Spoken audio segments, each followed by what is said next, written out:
Friends, coming to Haryana, we are announcing elections for Haryana also.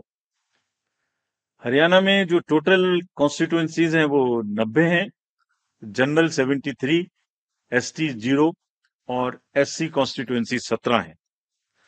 अगर electors इन हरियाणा की बात करें तो टोटल राज्य में 2 करोड़ 1 लाख इलेक्टर्स हैं, जिसमें 1.06 करोड़ मतदाता हैं और इसमें महिलाओं की संख्या 95 लाख है। थर्ड जेंडर 1.50 लाख पीडब्ल्यूडी और 2.54 लैक्स हमारे 85 एज ग्रुप से ज्यादा के मतदाता हैं। और जो हरियाणा की एक रोबस्ट हेल्दी लाइफ स्टाइल है, उसमें हमारे 10,321 ऐसे मतदाता हैं जो शतायु हैं। उन सबको हमारा नमन, और वो सब वोट देने आए, इसकी हम पूरी की पूरी कोशिश करेंगे। हरियाणा का इलेक्टरल रोल 27 अगस्त 2024 को प्रकाशित हो जाएगा, लेकिन उसके बाद भी this is again true for J&K and Haryana both. Electoral roll final हो जाएंगे, ये वहां 20 को और यहाँ 27 को। सबको कॉपीज मिल जाएंगी, पहले से भी पब्लिश हो चुकी हैं। लेकिन फिर भी अगर कोई मतदाता छूट गए तो उन्हें अपना नाम पंजीकृत कराने का अभी भी नॉमिनेशन से पहले समय होगा।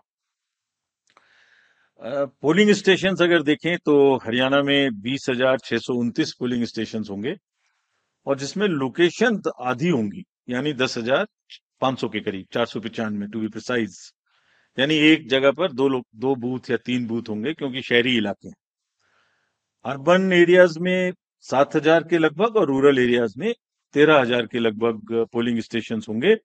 यहां भी हम लोग youth PWD women managed votes बनाएंगे। और एक चेंज और हरियाणा में इस बार किया है, जो पूरी कंट्री में अर्बन एरियाज में हम लोग कर रहे हैं, और स्लम एरियाज में, slum and multi stories in urban areas, उसमें जो मल्टी हाउसिंग सोसाइटीज हैं, मल्टी स्टोरी हाउसिंग सोसाइटीज, उनमें भी पोलिंग स्टेशन बना है।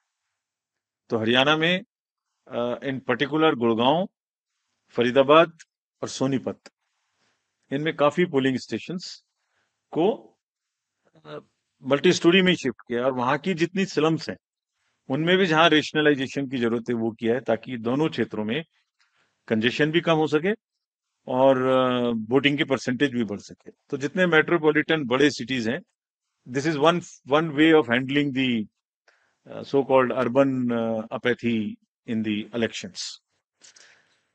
Not to repeat, but all polling stations will, as the commission has promised, would have 100% facilities for drinking water, toilets for male and female both, signages, ramp, wheelchairs, sheds।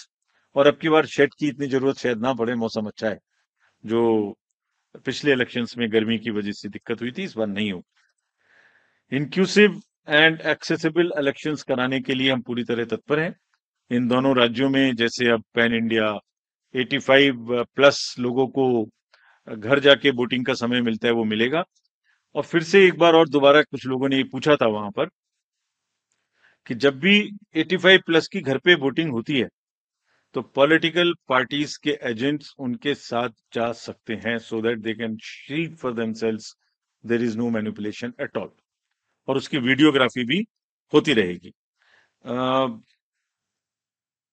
तजुर्बा यही है कि बुजुर्ग लोग अभी भी ज्यादा से ज्यादा बूथ पे आना चाहते हैं, तो that is a very welcome step, and the officials have been directed to provide all facilitations to them at that place. So is true for our voters having persons with disabilities. Technology, as you all know, is very deep rooted in the Indian elections. We will continue to use voter helpline, C-Vigil, KYC, Suvidha, all of this you are familiar with. Candidates की अगर कोई criminal background है तो वो लगातार website पे KYC know your candidate app पर उपलब्ध रहेगा। कोई भी देख सकते हैं कि उनकी कोई गतिविधि पास्ट में क्रिमिनल बैकग्राउंड की तो नहीं रही है। सभी enforcement agencies, central and states, again, as you know that during parliamentary elections we had a seizure of close to 10,000 crores, and especially more so of drugs, liquor. That same rigor, rather with the renewed emphasis, will continue.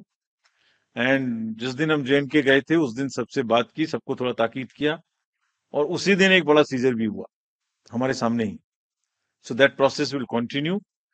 The manage of drugs in either of these two states, J&K and Haryana, would be severely dealt with, and similarly the liquor.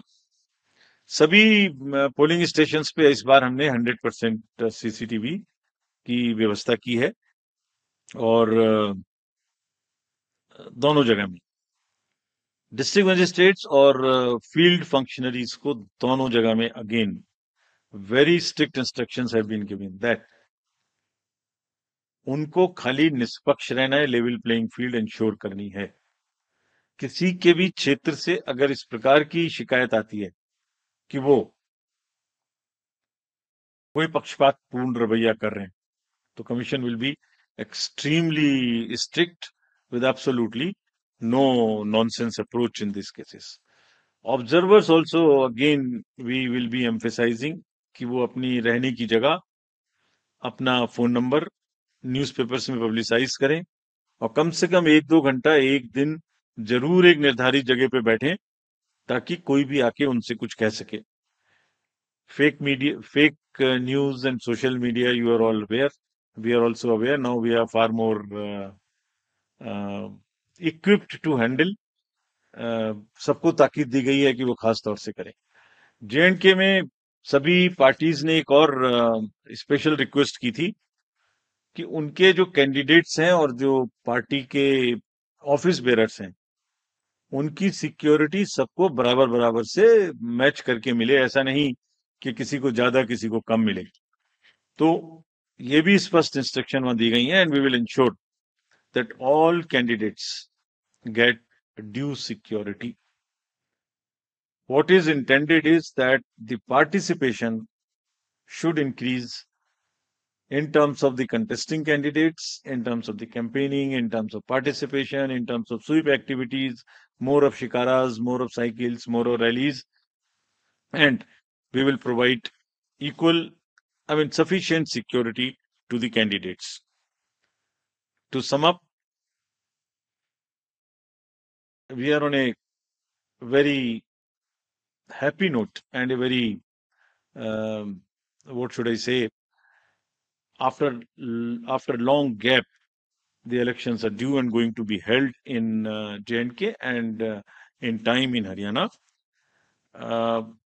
और एक अच्छी चीज है इस बार, इस समय में, अगर जम्मू कश्मीर में देखें तो फेस्टिवल का भी सीजन है, एप्पल का भी सीजन है, जस्मीन का भी सीजन है, सेफ्रॉन का भी सीजन है, शिकारा भी है, ट्यूलिप भी है, और गुरेज फेस्टिवल भी इसी समय में है. तो सभी चीजें एक साथ कायनात ने इकट्ठी की हैं. उसमें जमहूरियत की उत्सव भी एक ही साथ है. और Haryana, as you all know, is a land of athletes. All the athletes and sports persons have done proud to the nation in Olympics, or almost it's a national pride. It's a symbol of national pride. Surajkund का मेला भी है, पिंजौर का heritage festival भी है, और beautiful राग and रागनी भी है हरियाणा में, जिनका डेमोक्रेटिक फेस्टिवल में, लोकतंत्र के चुनाव में जम के यूज होगा, ऐसी हमारी उम्मीद है.